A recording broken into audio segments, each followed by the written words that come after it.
ವಾಲ್ಮೀಕಿ ಅಭಿವೃದ್ಧಿ ನಿಗಮ ಹಗರಣ ಕೇಸ್ ವಿಚಾರಕ್ಕೆ ಸಂಬಂಧಪಟ್ಟಂತೆ ಇವತ್ತು ಮಾಜಿ ಸಚಿವ ನಾಗೇಂದ್ರ ಕಸ್ಟಡಿ ಅಂತ್ಯ ಆಗಲಿಕ್ಕಿದೆ. ಕೋರ್ಟ್ ಮುಂದೆ ಹಾಜರುಪಡಿಸಲಿದ್ದಾರೆ ಇಡಿ ಅಧಿಕಾರಿಗಳು. ಜನಪ್ರತಿನಿಧಿಗಳ ಕೋರ್ಟ್ ಮುಂದೆ ನಾಗೇಂದ್ರರನ್ನ ಹಾಜರುಪಡಿಸಲಿದ್ದಾರೆ. ನಾಗೇಂದ್ರರನ್ನ ಮತ್ತೆ ಕಸ್ಟಡಿಗೆ ಕೇಳುವಂತಹ ಸಾಧ್ಯತೆಗಳು ಕೂಡ ಇದೆ. ಮತ್ತೆ 3 ರಿಂದ 4 ದಿನ ಕಸ್ಟಡಿಗೆ ಕೇಳುವಂತಹ ಸಾಧ್ಯತೆ ಇದೆ. ಇನ್ನು ಈ ವಿಚಾರಕ್ಕೆ ಸಂಬಂಧಪಟ್ಟಂತೆ ಅಂದ್ರೆ ವಾಲ್ಮೀಕಿ ನಿಗಮ ಹಗರಣ ವಿಚಾರಕ್ಕೆ ಸಂಬಂಧಪಟ್ಟಂತೆ ಇನ್ನಷ್ಟು ತನಿಖೆಯನ್ನ ಮಾಡಬೇಕಾಗಿದೆ ಅಧಿಕಾರಿಗಳು. ಈ ಹಿನ್ನೆಲೆಯಲ್ಲಿ ನಾಗೇಂದ್ರರನ್ನ ಮತ್ತೆ ತಮ್ಮ ವಶಕ್ಕೆ ಅಂದ್ರೆ 3-4 ದಿನ ವಶಕ್ಕೆ ಕೇಳುವಂತಹ ಎಲ್ಲಾ ಸಾಧ್ಯತೆಗಳು ಕೂಡ ಇರುವಂತದ್ದು. ಇವತ್ತು ಕಸ್ಟಡಿ ಅಂತ್ಯ ಆಗುವಂತಹ ಹಿನ್ನೆಲೆಯಲ್ಲಿ ಕೋರ್ಟ್ ಮುಂದೆ ಹಾಜರುಪಡಿಸಲಿದ್ದಾರೆ ಇಡಿ ಅಧಿಕಾರಿಗಳು. 7-8 ಗಂಟೆಗಳ ಕಾಲ ವಿಚಾರಣೆಯನ್ನ ಕೂಡ ನಡೆಸಿದ್ರು ಇಡಿ ಅಧಿಕಾರಿಗಳು. ಅಂದ್ರೆ ನಾಗೇಂದ್ರ ಪಿಎಗೆ ಒಂದ್ ಕಡೆ ವಿಚಾರಣೆಗೆ ಕೂಡ ಒಳಪಡಿಸಿದ್ರು. ಆ ಸಂದರ್ಭದಲ್ಲಿ ಒಂದಷ್ಟು ಪ್ರಶ್ನೆಗಳನ್ನ ಕೂಡ ಕೇಳಿದ್ರು. ಮತ್ತೊಂದು ಕಡೆ ನಾಗೇಂದ್ರ ಅವ್ರನ್ನ ಪ್ರಶ್ನೆ ಮಾಡಿದಂತಹ ಸಂದರ್ಭದಲ್ಲಿ ಏನು ಗೊತ್ತಿಲ್ಲ ಅನ್ನುವಂತಹ ವಿಚಾರವನ್ನ ಕೂಡ ಅವರು ಇಡಿ ಮುಂದೆ ಹೇಳ್ತಾ ಇದ್ರು. ಇದೇ ವಿಚಾರಕ್ಕೆ ಸಂಬಂಧಪಟ್ಟಂತೆ ಮತ್ತಷ್ಟು ಡೀಟೇಲ್ಸ್ ಕೊಡ್ತಾ ಹೋಗ್ತಾರೆ ನನ್ನ ಕಲೀಗ್ ಅಜಯ್ ನೇರ ಸಂಪರ್ಕದಲ್ಲಿದ್ದಾರೆ. ಏನು ಅಜಯ್, ಇವತ್ತು ನಾಗೇಂದ್ರ ಕಸ್ಟಡಿ ಅಂತ್ಯ ಆಗ್ತಾ ಇರುವಂತಹ ಹಿನ್ನೆಲೆಯಲ್ಲಿ ಕೋರ್ಟ್ ಮುಂದೆ ಹಾಜರುಪಡಿಸಲಾಗುತ್ತೆ. ಎಷ್ಟು ದಿನಗಳ ಕಾಲ ಮತ್ತೆ ಕಸ್ಟಡಿಗೆ ಕೇಳುವಂತಹ ಸಾಧ್ಯತೆ ಇದೆ? ಡೀಟೇಲ್ಸ್ ನೀಡ್ತಾ ಹೋಗೋದಾದ್ರೆ.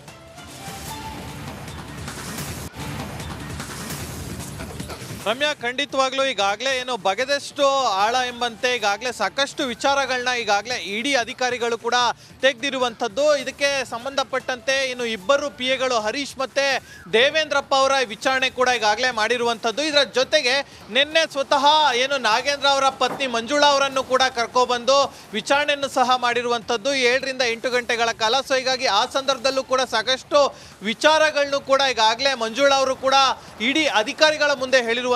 ಅಂದ್ರೆ ಇವರ ಅಕೌಂಟ್ ಅಲ್ಲೂ ಕೂಡ ಸಾಕಷ್ಟು ಟ್ರಾನ್ಸಾಕ್ಷನ್ಗಳು ಕೂಡ ಆಗಿರುವಂಥದ್ದು. ಏನು ವಾಲ್ಮೀಕಿ ನಿಗಮದ ಹಣ ಏನಿದೆ, ಕೋಟ್ಯಾಂತರ ರೂಪಾಯಿ ಹಣ ಇವರ ಏನು ಅಕೌಂಟ್ ಅಲ್ಲೂ ಕೂಡ ಟ್ರಾನ್ಸಾಕ್ಷನ್ ಆಗಿದೆ.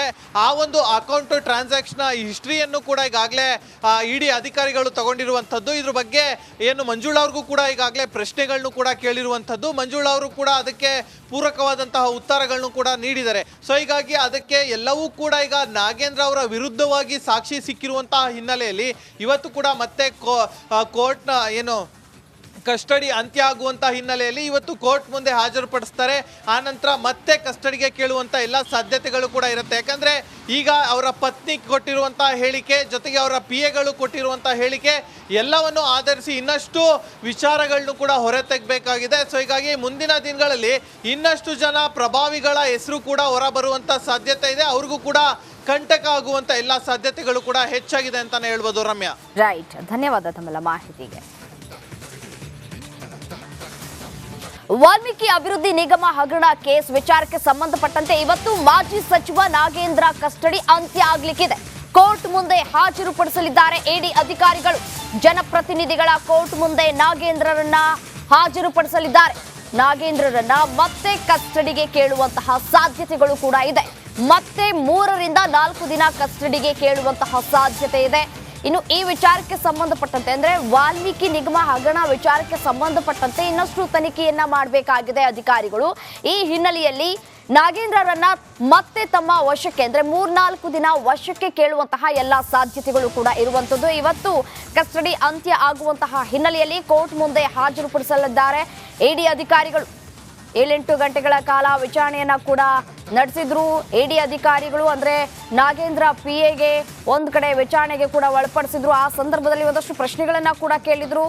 ಮತ್ತೊಂದು ಕಡೆ ನಾಗೇಂದ್ರ ಅವ್ರನ್ನ ಪ್ರಶ್ನೆ ಮಾಡಿದಂತಹ ಸಂದರ್ಭದಲ್ಲಿ ಏನು ಗೊತ್ತಿಲ್ಲ ಅನ್ನುವಂತಹ ವಿಚಾರವನ್ನ ಕೂಡ ಅವರು ಇಡಿ ಮುಂದೆ ಹೇಳ್ತಾ ಇದ್ರು. ಇದೇ ವಿಚಾರಕ್ಕೆ ಸಂಬಂಧಪಟ್ಟಂತೆ ಮತ್ತಷ್ಟು ಡೀಟೇಲ್ಸ್ ಕೊಡ್ತಾ ಹೋಗ್ತಾರೆ ನನ್ನ ಕಲೀಗ್ ಅಜಯ್ ನೇರ ಸಂಪರ್ಕದಲ್ಲಿದ್ದಾರೆ. ಏನು ಅಜಯ್, ಇವತ್ತು ನಾಗೇಂದ್ರ ಕಸ್ಟಡಿ ಅಂತ್ಯ ಆಗ್ತಾ ಇರುವಂತಹ ಹಿನ್ನೆಲೆಯಲ್ಲಿ ಕೋರ್ಟ್ ಮುಂದೆ ಹಾಜರುಪಡಿಸಲಾಗುತ್ತೆ.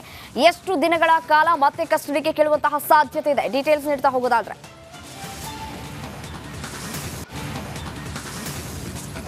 ರಮ್ಯಾ, ಖಂಡಿತವಾಗ್ಲೂ ಈಗಾಗಲೇ ಏನು ಬಗೆದಷ್ಟು ಆಳ ಎಂಬಂತೆ ಈಗಾಗಲೇ ಸಾಕಷ್ಟು ವಿಚಾರಗಳನ್ನ ಈಗಾಗಲೇ ಇಡಿ ಅಧಿಕಾರಿಗಳು ಕೂಡ ತೆಗೆದಿರುವಂಥದ್ದು. ಇದಕ್ಕೆ ಸಂಬಂಧಪಟ್ಟಂತೆ ಇನ್ನು ಇಬ್ಬರು ಪಿಎಗಳು ಹರೀಶ್ ಮತ್ತೆ ದೇವೇಂದ್ರಪ್ಪ ಅವರ ವಿಚಾರಣೆ ಕೂಡ ಈಗಾಗಲೇ ಮಾಡಿರುವಂಥದ್ದು. ಇದರ ಜೊತೆಗೆ ನಿನ್ನೆ ಸ್ವತಃ ಏನು ನಾಗೇಂದ್ರ ಅವರ ಪತ್ನಿ ಮಂಜುಳಾ ಅವರನ್ನು ಕೂಡ ಕರ್ಕೊಬಂದು ವಿಚಾರಣೆಯನ್ನು ಸಹ ಮಾಡಿರುವಂಥದ್ದು 7 ರಿಂದ 8 ಗಂಟೆಗಳ ಕಾಲ. ಸೊ ಹೀಗಾಗಿ ಆ ಸಂದರ್ಭದಲ್ಲೂ ಕೂಡ ಸಾಕಷ್ಟು ವಿಚಾರಗಳನ್ನು ಕೂಡ ಈಗಾಗಲೇ ಮಂಜುಳಾ ಅವರು ಕೂಡ ಇಡಿ ಅಧಿಕಾರಿಗಳ ಮುಂದೆ ಹೇಳಿರುವಂಥದ್ದು. ತಗೊಂಡಿರುವಂಥದ್ದು. ಅಂದ್ರೆ ಇವರ ಅಕೌಂಟ್ ಅಲ್ಲೂ ಕೂಡ ಸಾಕಷ್ಟು ಟ್ರಾನ್ಸಾಕ್ಷನ್ಗಳು ಕೂಡ ಆಗಿರುವಂಥದ್ದು. ಏನು ವಾಲ್ಮೀಕಿ ನಿಗಮದ ಹಣ ಏನಿದೆ, ಕೋಟ್ಯಾಂತರ ರೂಪಾಯಿ ಹಣ ಇವರ ಏನು ಅಕೌಂಟಲ್ಲೂ ಕೂಡ ಟ್ರಾನ್ಸಾಕ್ಷನ್ ಆಗಿದೆ.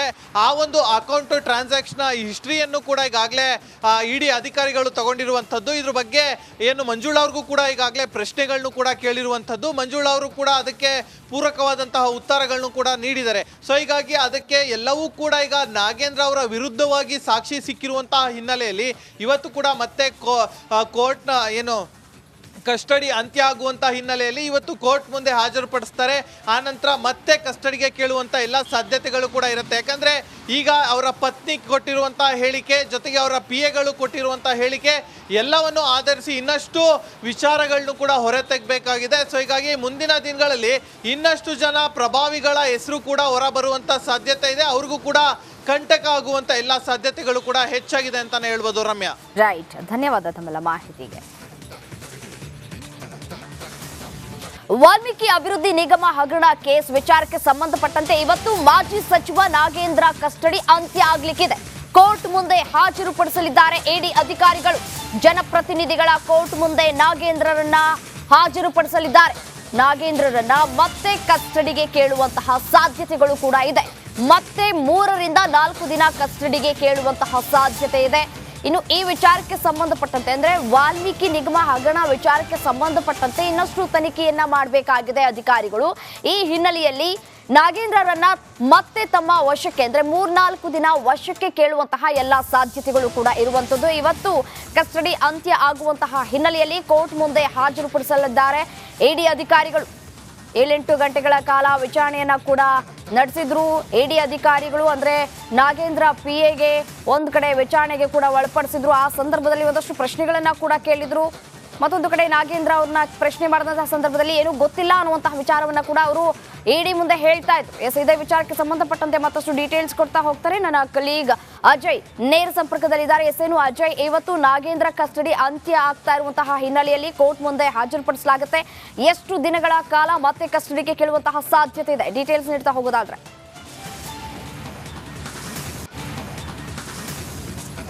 ರಮ್ಯಾ, ಖಂಡಿತವಾಗ್ಲೂ ಈಗಾಗಲೇ ಏನು ಬಗೆದಷ್ಟು ಆಳ ಎಂಬಂತೆ ಈಗಾಗಲೇ ಸಾಕಷ್ಟು ವಿಚಾರಗಳನ್ನ ಈಗಾಗಲೇ ED ಅಧಿಕಾರಿಗಳು ಕೂಡ ತೆಗೆದಿರುವಂಥದ್ದು. ಇದಕ್ಕೆ ಸಂಬಂಧಪಟ್ಟಂತೆ ಇನ್ನು ಇಬ್ಬರು PAಗಳು ಹರೀಶ್ ಮತ್ತೆ ದೇವೇಂದ್ರಪ್ಪ ಅವರ ವಿಚಾರಣೆ ಕೂಡ ಈಗಾಗಲೇ ಮಾಡಿರುವಂಥದ್ದು. ಇದರ ಜೊತೆಗೆ ನಿನ್ನೆ ಸ್ವತಃ ಏನು ನಾಗೇಂದ್ರ ಅವರ ಪತ್ನಿ ಮಂಜುಳಾ ಅವರನ್ನು ಕೂಡ ಕರ್ಕೊಬಂದು ವಿಚಾರಣೆಯನ್ನು ಸಹ ಮಾಡಿರುವಂಥದ್ದು 7 ರಿಂದ 8 ಗಂಟೆಗಳ ಕಾಲ. ಸೊ ಹೀಗಾಗಿ ಆ ಸಂದರ್ಭದಲ್ಲೂ ಕೂಡ ಸಾಕಷ್ಟು ವಿಚಾರಗಳನ್ನು ಕೂಡ ಈಗಾಗಲೇ ಮಂಜುಳಾ ಅವರು ಕೂಡ ED ಅಧಿಕಾರಿಗಳ ಮುಂದೆ ಹೇಳಿರುವಂಥದ್ದು. ಅಂದ್ರೆ ಇವರ ಅಕೌಂಟ್ ಅಲ್ಲೂ ಕೂಡ ಸಾಕಷ್ಟು ಟ್ರಾನ್ಸಾಕ್ಷನ್ಗಳು ಕೂಡ ಆಗಿರುವಂಥದ್ದು. ಏನು ವಾಲ್ಮೀಕಿ ನಿಗಮದ ಹಣ ಏನಿದೆ, ಕೋಟ್ಯಾಂತರ ರೂಪಾಯಿ ಹಣ ಇವರ ಏನು ಅಕೌಂಟಲ್ಲೂ ಕೂಡ ಟ್ರಾನ್ಸಾಕ್ಷನ್ ಆಗಿದೆ. ಆ ಒಂದು ಅಕೌಂಟ್ ಟ್ರಾನ್ಸಾಕ್ಷನ್ ಹಿಸ್ಟ್ರಿಯನ್ನು ಕೂಡ ಈಗಾಗಲೇ ED ಅಧಿಕಾರಿಗಳು ತಗೊಂಡಿರುವಂಥದ್ದು. ಇದ್ರ ಬಗ್ಗೆ ಏನು ಮಂಜುಳಾ ಅವ್ರಿಗೂ ಕೂಡ ಈಗಾಗಲೇ ಪ್ರಶ್ನೆಗಳನ್ನು ಕೂಡ ಕೇಳಿರುವಂಥದ್ದು. ಮಂಜುಳಾ ಅವರು ಕೂಡ ಅದಕ್ಕೆ ಪೂರಕವಾದಂತಹ ಉತ್ತರಗಳನ್ನು ಕೂಡ ನೀಡಿದ್ದಾರೆ. ಸೊ ಹೀಗಾಗಿ ಅದಕ್ಕೆ ಎಲ್ಲವೂ ಕೂಡ ಈಗ ನಾಗೇಂದ್ರ ಅವರ ವಿರುದ್ಧವಾಗಿ ಸಾಕ್ಷಿ ಸಿಕ್ಕಿರುವಂತಹ ಹಿನ್ನೆಲೆಯಲ್ಲಿ ಇವತ್ತು ಕೂಡ ಮತ್ತೆ ಕೋರ್ಟ್ನ ಏನು ಕಸ್ಟಡಿ ಅಂತ್ಯ ಆಗುವಂಥ ಹಿನ್ನೆಲೆಯಲ್ಲಿ ಇವತ್ತು ಕೋರ್ಟ್ ಮುಂದೆ ಹಾಜರುಪಡಿಸ್ತಾರೆ. ಆನಂತರ ಮತ್ತೆ ಕಸ್ಟಡಿಗೆ ಕೇಳುವಂಥ ಎಲ್ಲ ಸಾಧ್ಯತೆಗಳು ಕೂಡ ಇರುತ್ತೆ. ಯಾಕಂದರೆ ಈಗ ಅವರ ಪತ್ನಿ ಕೊಟ್ಟಿರುವಂಥ ಹೇಳಿಕೆ ಜೊತೆಗೆ ಅವರ PAಗಳು ಕೊಟ್ಟಿರುವಂಥ ಹೇಳಿಕೆ ಎಲ್ಲವನ್ನು ಆಧರಿಸಿ ಇನ್ನಷ್ಟು ವಿಚಾರಗಳನ್ನು ಕೂಡ ಹೊರ ತೆಗಬೇಕಾಗಿದೆ. ಸೊ ಹೀಗಾಗಿ ಮುಂದಿನ ದಿನಗಳಲ್ಲಿ ಇನ್ನಷ್ಟು ಜನ ಪ್ರಭಾವಿಗಳ ಹೆಸರು ಕೂಡ ಹೊರ ಬರುವಂಥ ಸಾಧ್ಯತೆ ಇದೆ. ಅವ್ರಿಗೂ ಕೂಡ ಕಂಟಕ ಆಗುವಂಥ ಎಲ್ಲ ಸಾಧ್ಯತೆಗಳು ಕೂಡ ಹೆಚ್ಚಾಗಿದೆ ಅಂತಾನೆ ಹೇಳ್ಬೋದು. ರಮ್ಯಾ, ರೈಟ್, ಧನ್ಯವಾದ ತಮ್ಮೆಲ್ಲ ಮಾಹಿತಿಗೆ.